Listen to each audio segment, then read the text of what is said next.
สวัสดีค่ะวันนี้นะคะก็มาแนะนำแหล่งท่องเที่ยวของเมือง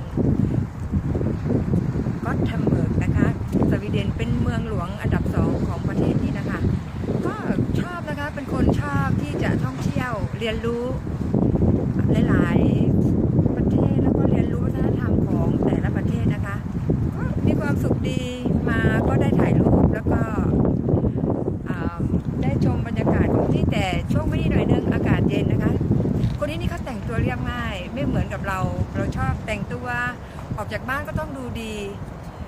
พอเรามาที่นี่เราก็มีความมั่นใจอ่ะเขาเห็นเราเขาบอกว่าตายแล้วคนที่ไหนวะเนี่ย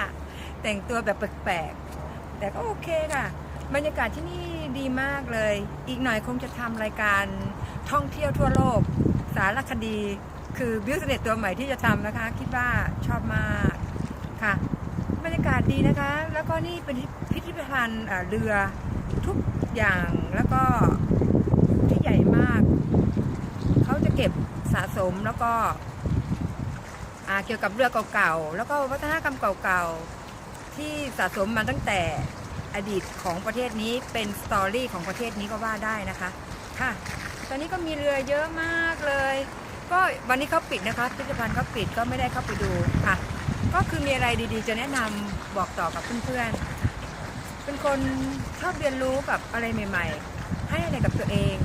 ทำด้วยกันใครอยากทำอะไรทำเลยตอนนี้ถ้าเราไม่ทำตอนนี้เราไม่มีเวลาแล้วนะคะถ้าเราคิดอยากจะทำอะไรเราไปเราเรียนรู้เกี่ยวกับ